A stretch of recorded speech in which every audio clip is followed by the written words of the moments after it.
Hello बच्चों, आप सभी का स्वागत है हमारे चैनल पे। आज हम 7th क्लास के मैथ का चैप्टर 1.3 को सॉल्व करेंगे। देखिए, पहला नंबर का क्वेश्चन है, निम्नलिखित में से प्रत्येक का मान ज्ञात कीजिए। तो पहले हम इसे नोट डाउन कर लेते हैं, उसके बाद सॉल्व करते हैं। ठीक है, तो चलिए इसे नोट डाउन करते हैं। देखिए, पहला नंबर का क्वेश्चन है, -30 में 10 से भाग देना है।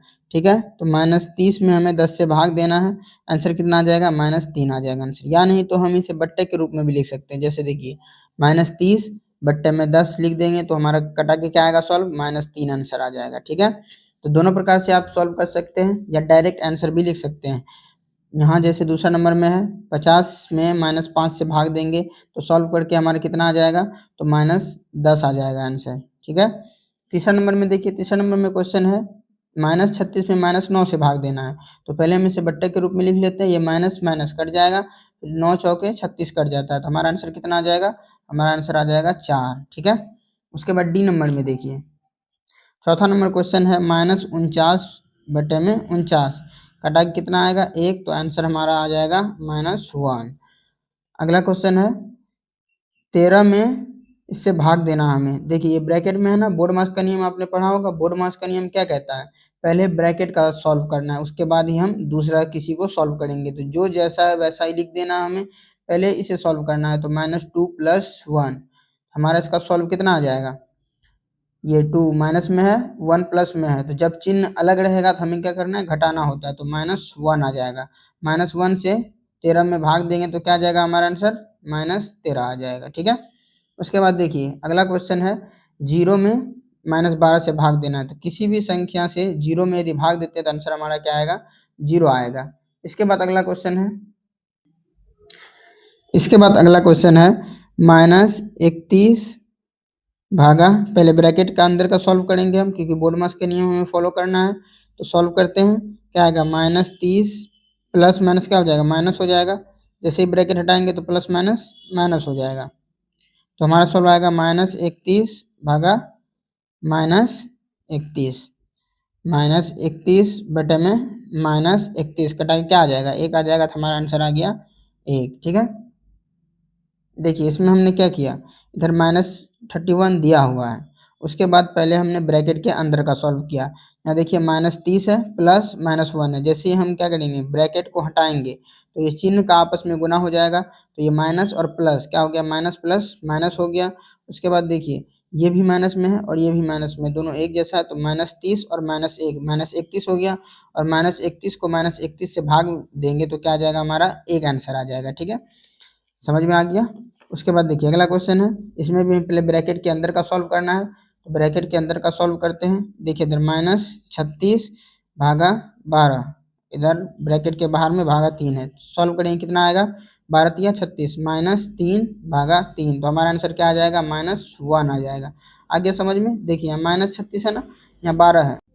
-36 में 12 से भाग दिए तो कितना आया? -3 आया। फिर जैसे ही ये अंदर का सॉल्व हो जाएगा तो ब्रैकेट खत्म हो जाएगा। से ब्रैकेट को हमने सॉल्व खत्म किया तो देखिए, 3 से भाग देना है हमें -3 में, तो भाग कितना आ जाएगा? -1 आ जाएगा हमारा आंसर। ठीक है, उसके बाद देखिए, अगला नंबर क्वेश्चन है, दोनों साइड ब्रैकेट है तो हमें दोनों साइड सॉल्व करना है। इधर है -6 + 5 भागा -2 + 1, तो सॉल्व कितना आएगा? -6 में 5 हम घटाएंगे, कितना आ जाएगा? -1 आ जाएगा। फिर भाग देंगे, -2 में 1 घटाएंगे तो कितना आ जाएगा? -1 आ जाएगा। और इन दोनों का सॉल्व क्या होगा? -1 में -1 से भाग देंगे तो क्या आएगा हमारा सॉल्व?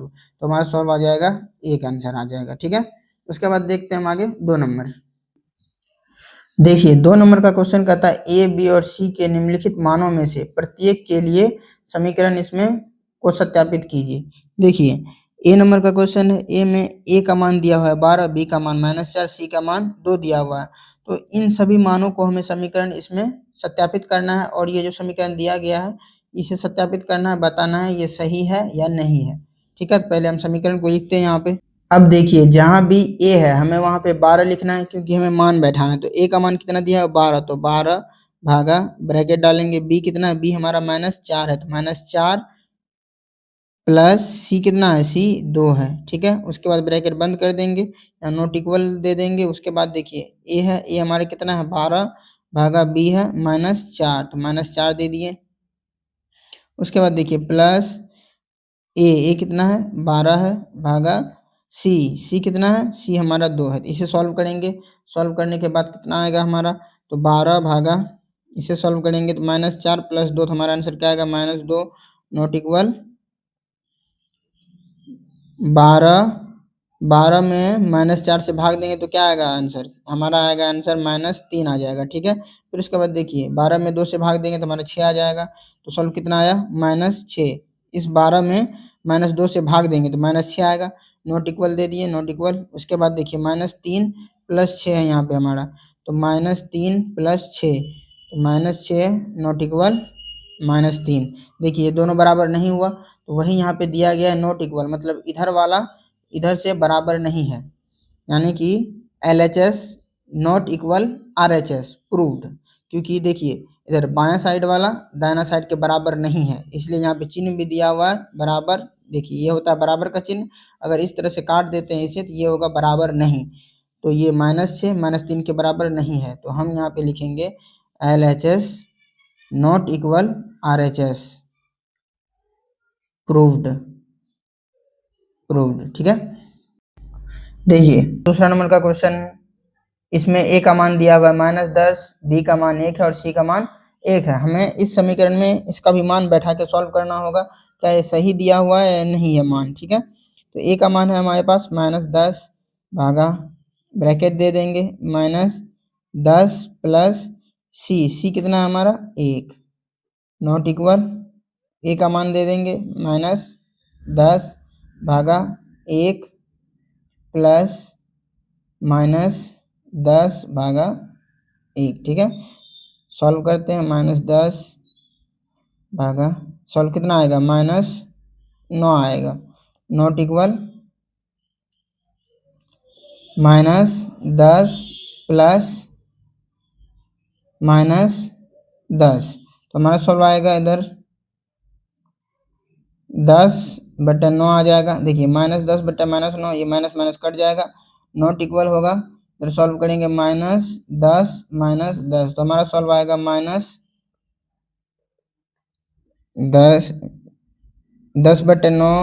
Not equal -20। देखिए दोनों साइड बराबर नहीं ना आया है, इधर हमारा सॉल्व कितना LHS कितना आया है 10/9 और RHS कितना आया है -20 आया है, तो दोनों बराबर नहीं है, इसीलिए हम लिखेंगे LHS not equal RHS proved. यही हमें प्रूव करना था ना।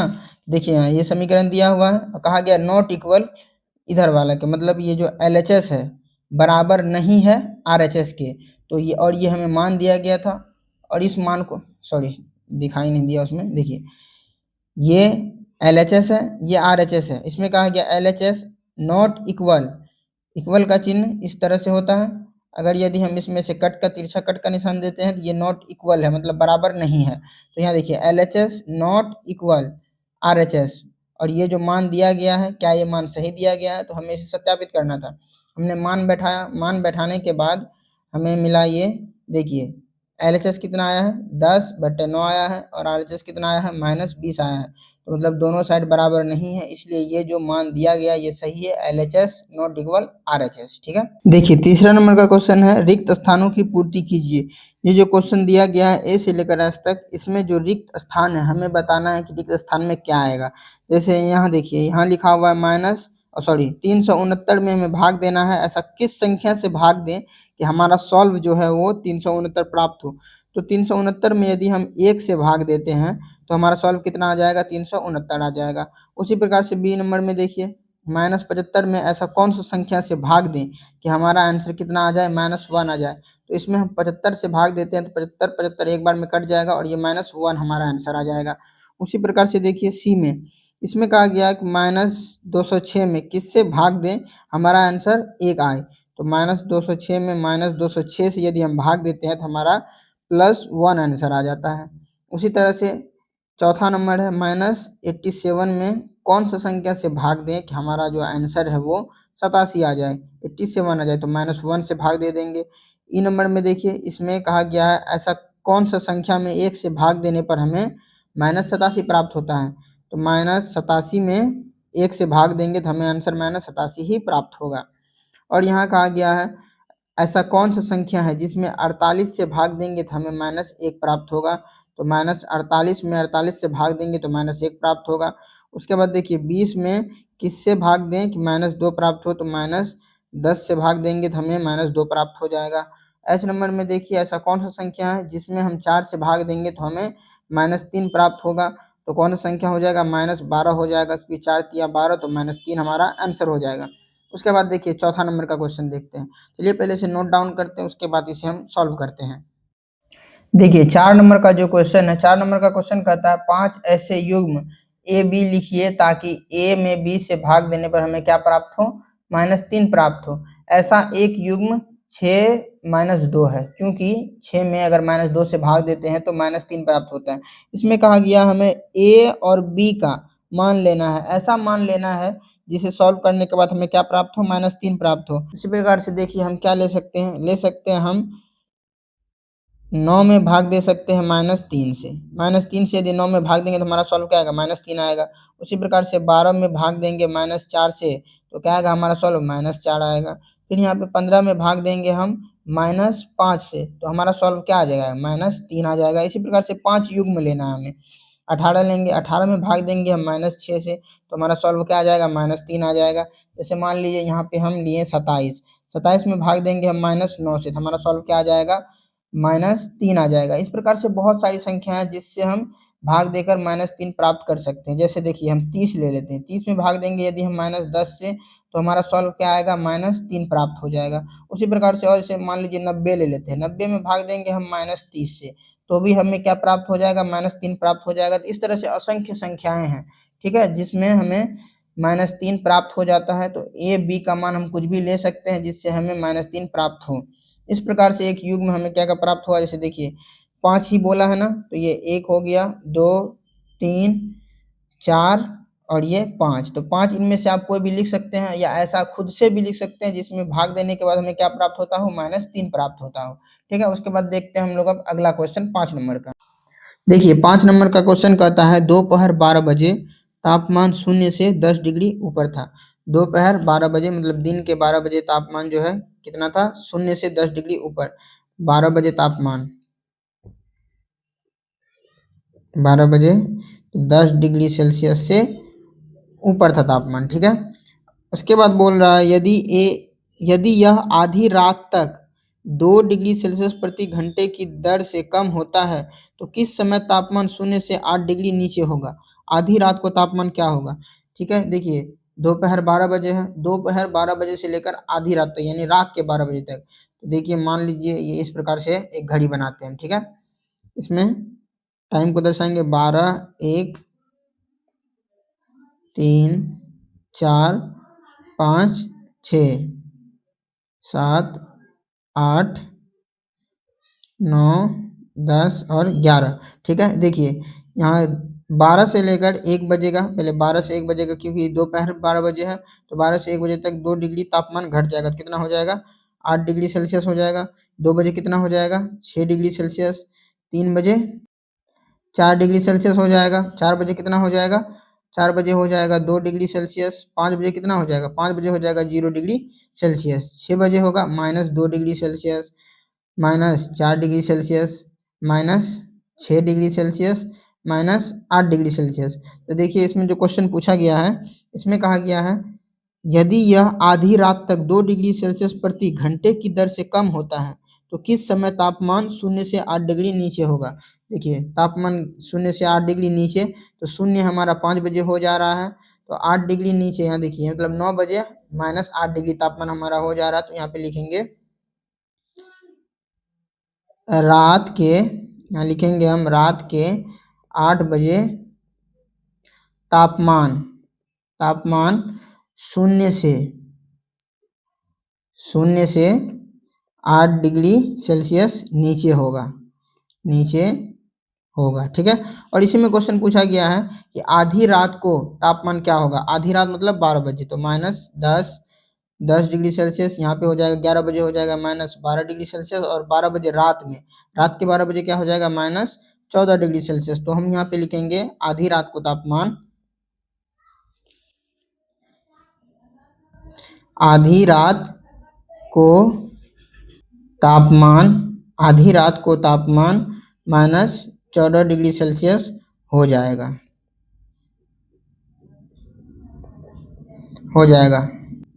देखिए इसमें क्या कहा गया था, फिर से समझिए एक बार। इसमें कहा गया है दोपहर 12 बजे तापमान 0 डिग्री सेल्सियस से 10 डिग्री ऊपर है, ठीक है। 0 डिग्री सेल्सियस से 10 डिग्री ऊपर है, मतलब 10 डिग्री सेल्सियस तापमान दिन के 12 बजे है।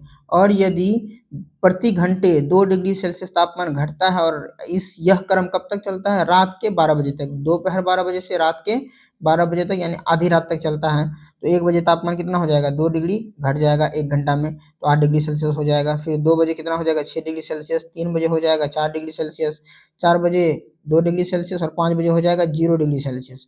उसी तरह से घटते घटते अगला क्वेश्चन उसी में पूछा गया था, किस समय तापमान जो है वो 0 डिग्री सेल्सियस से 8 डिग्री सेल्सियस नीचे होगा। तो 9 बजे तापमान हमारा 0 डिग्री से 8 डिग्री सेल्सियस नीचे हो जाता है। तो यहाँ पे वही फर्स्ट वाला में लिखे हैं, रात के 8 बजे तापमान 0 से 8 डिग्री नीचे होगा, ठीक है।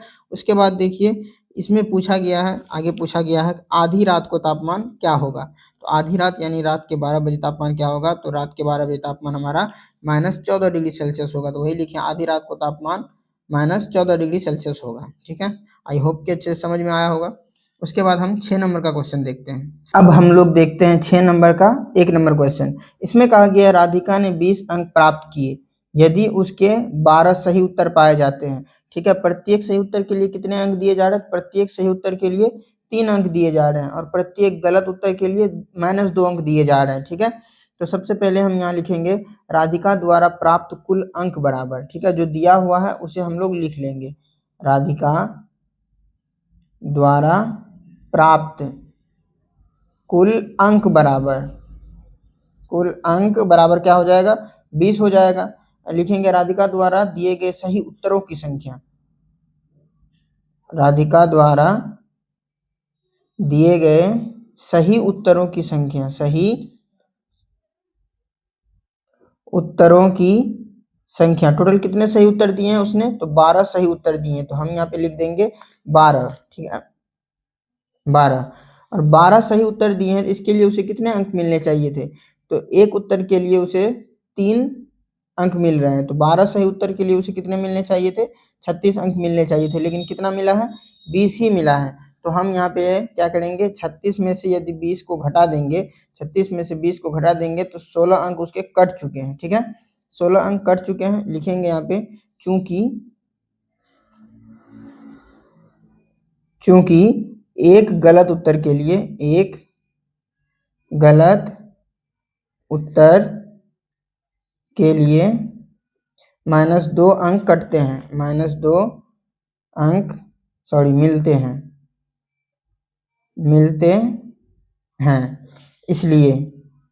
इसलिए क्या करेंगे, 16 में 2 से भाग देंगे, इसलिए 16 में 2 से भाग देंगे तो क्या हो जाएगा, 8 हो जाएगा। तो अतः लिखेंगे, अतः राधिका ने कुल 8 गलत उत्तर दिए, 8 गलत उत्तर दिए, ठीक है। या नहीं तो एक चीज इसमें और ऐड कर सकते हैं, क्या ऐड कर सकते हैं, देखिए यहाँ लिखने के बाद आप क्या कीजिएगा, लिखेंगे यहाँ पे माना कि, ये सॉल्व कीजिएगा, या नहीं तो इसके अलावा एक और सॉल्व कर सकते हैं, ठीक है। इसके बाद आपको लिखना है माना कि राधिका द्वारा दिए गए गलत उत्तरों की संख्या x मान लेते हैं, और प्रत्येक गलत उत्तर के लिए कितने अंक मिल रहे हैं, तो x गुना -2 अंक मिल रहे हैं। तो कितना जाएगा, -2x अंक मिल रहे हैं, ठीक है। अगर हम 36 और प्लस करेंगे -2x को, तब हमें कितने अंक प्राप्त हो रहे हैं, क्योंकि देखिए जितना अंक उसे मिलना चाहिए था, 36 मिलना चाहिए था, 36 नहीं मिला, 20 मिला, तो इसका योग और इसका योग 20 आ रहा है। तो हम जोड़ेंगे, कितना आएगा, 36 -2x बराबर 20। इसको सॉल्व करेंगे, -2x बराबर 20 -36, तो क्या होगा हमारा सॉल्व, -2x बराबर -16 कट गया, सॉल्व कितना आएगा, x बराबर 8। लिखेंगे अतः राधिका ने कुल 8 प्रश्नों के गलत उत्तर दिए।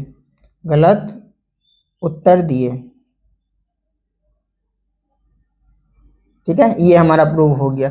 दोनों में से आप किसी भी तरीके से बना सकते हैं। या तो देखिए फर्स्ट वाला जो ये तरीका बताया मैंने, डायरेक्ट 36 में से 20 घटाएंगे तो हमें 16 प्राप्त हो जाएगा, और एक अंक के लिए, एक गलत उत्तर के लिए -2 अंक मिल रहे हैं, तो 16 अंक मिले हैं। इसका मतलब क्या है? इसका मतलब ये है कि उसने कुल 8 गलत उत्तर दिए हैं। ठीक है, या इस तरह से बना लीजिए, या नहीं तो हम क्या करेंगे, माना कि राधिका द्वारा दिए गए गलत उत्तरों की संख्या x मान लेंगे, और एक गलत उत्तर के लिए उसे -2 अंक मिल रहे हैं, तो x गलत उत्तर के लिए कितने अंक मिलेंगे? तो -2x मिलेंगे। ठीक है, उसके बाद हम 36 में जोड़ देंगे -2x को, तो हमें 20 प्राप्त हो जाएगा। तो उसको सॉल्व करने के बाद हमारा डायरेक्ट आंसर आ जा रहा है 8। तो लिखेंगे अतः राधिका ने कुल 8 प्रश्नों के गलत उत्तर दिए।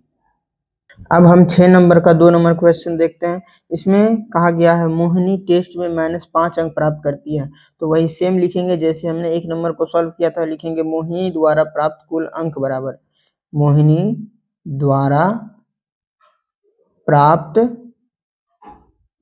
कुल अंक, कितने अंक मिले हैं उसे? -5 अंक मिले हैं। ठीक है, और लिखेंगे मोहिनी द्वारा दिए गए कुल सही उत्तरों की संख्या। मोहिनी द्वारा दिए गए कुल सही उत्तरों की संख्या, सही उत्तरों की संख्या। कितना सही उत्तर दिया है? 7 दिया है वो। ठीक है, यहाँ देखो दिया है ना, 7 उत्तर सही पाए जाते हैं। 7 सही दिया है, तो 7 के लिए उसे कितने अंक मिलने चाहिए थे? तो 7 को 3 से गुना करेंगे तो उसे टोटल 21 अंक मिलने चाहिए थे। ठीक है, लेकिन उसे मिले कितने अंक है? तो -5 अंक मिले हैं। अब लिखेंगे मोहिनी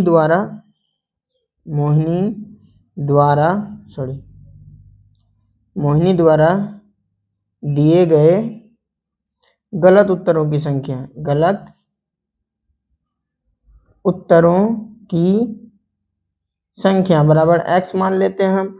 देखिए एक गलत उत्तर के लिए -2 अंक दिए जाते हैं। यहाँ पे एक गलत उत्तर के लिए -2 अंक दिए जाते हैं, तो मोहिनी ने कुल x गलत उत्तर दिए हैं। इसके लिए कितने अंक दिए जाएंगे? तो -2 से गुना करेंगे तो -2x अंक दिए जाएंगे। ठीक है, जिस प्रकार से हमने 1 नंबर में सॉल्व किया था उसी प्रकार से इसे भी सॉल्व करेंगे। प्रश्न से क्या करना है, इसे और 21 को जोड़ेंगे तो हमें क्या प्राप्त होना चाहिए? देखिए 21 कुल सही उत्तर थे, और इसमें यदि हम जोड़ देंगे जो ये अंक प्राप्त हुआ है -2x, इसे यदि हम जोड़ देते तो हमें क्या प्राप्त होगा? -5 प्राप्त होना चाहिए, क्योंकि टोटल 21 अंक था। ठीक है, सही अगर उत्तर होता तो 21 अंक मिलते। इतना सही उत्तर देने के बावजूद उसे 21 अंक मिले, और उसने कुछ गलत उत्तर भी दिया। तो दोनों को जोड़ने के बाद हमारा आंसर कितना आना चाहिए? -5 आना चाहिए। देखिए फिर ध्यान से समझिए, 21 अंक उसे सही उत्तर देने से प्राप्त हुए हैं, और ये जो अंक है -2x इसे गलत उत्तर देने से प्राप्त हुए हैं। तो दोनों का योग कितना आ रहा है? -5 आ रहा है। इसे हम सॉल्व करेंगे। इसे सॉल्व करेंगे 21 प्लस माइनस क्या हो जाएगा? माइनस हो जाएगा। माइनस सॉल्व करेंगे तो -2x बराबर -5, और इसको 21 को इधर लेके आएंगे, इधर प्लस में, बराबर के उस साइड जाएगा तो माइनस में हो जाएगा। तो हमारा सॉल्व क्या आएगा? 2x बराबर -26, माइनस माइनस कटा देंगे, x बराबर क्या हो जाएगा? 26/2 हो जाएगा, x बराबर 13 आ जाएगा। लिख देंगे हम अतः मोहिनी द्वारा कुल 13 प्रश्नों के गलत उत्तर दिए गए।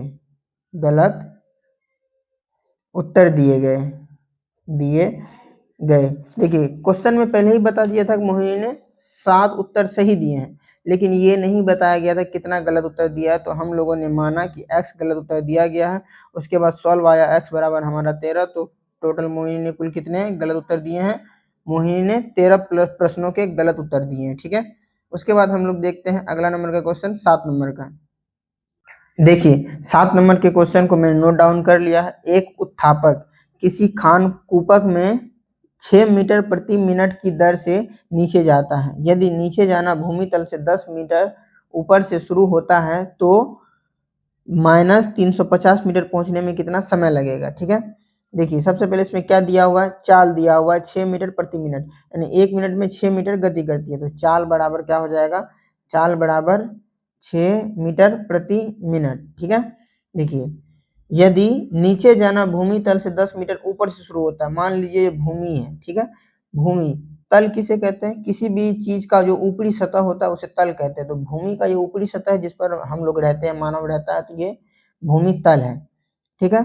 अब भूमि के ऊपर से कहा जाता है, भूमि तल से 10 मीटर ऊपर से शुरू होता है। एक खान कूपक है जो भूमि के 10 मीटर, मान लेते हैं ये भूमि से जो दूरी है ये कितनी है, 10 मीटर है, 10 मीटर यहाँ से जाना स्टार्ट होगा।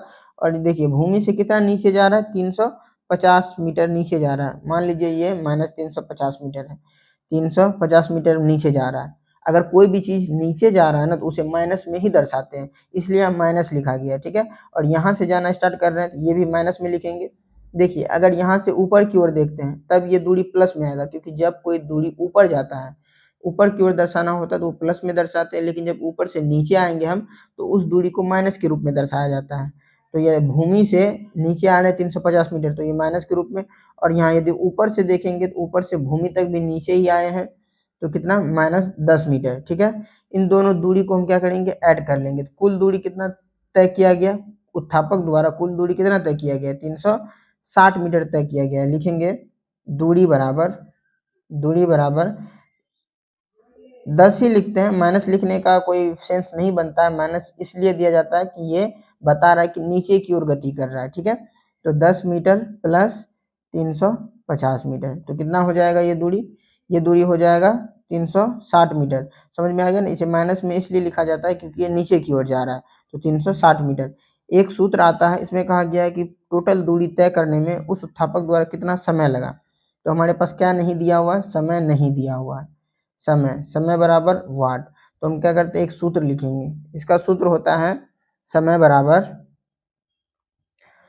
बराबर दूरी बट्टे चाल, समय बराबर दूरी बट्टे चाल। इस पे मान बैठा देंगे हम, समय बराबर क्या लिखेंगे, समय बराबर दूरी हमारे कितना है, दूरी है 360 मीटर, ठीक है, और चाल कितना है, 6 मीटर प्रति मिनट है। तो इसे सॉल्व करेंगे, कितना आ जाएगा हमारा, 60 बार में कट जाएगा, तो हमारे पास आता है, देखिए मीटर कट गया, समय बराबर क्या हो जाएगा, समय बराबर 60 मिनट प्राप्त हो जाता है हमें। तो हम लिखेंगे अतः कुल दूरी को तय करने में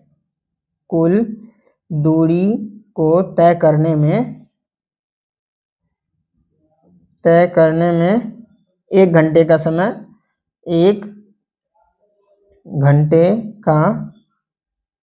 समय लगेगा, ठीक है। आई होप कि आपको अच्छे से समझ में आया होगा। इसके बाद हम लोग अगले वीडियो में अगले चैप्टर को कवर करेंगे। अगर आपको ये समझ में आया, ये वीडियो पसंद आया, तो ज़रूर चैनल को सब्सक्राइब करें, लाइक करें और कमेंट करके ज़रूर बताएं कि आपको समझ में अच्छे से आया या नहीं।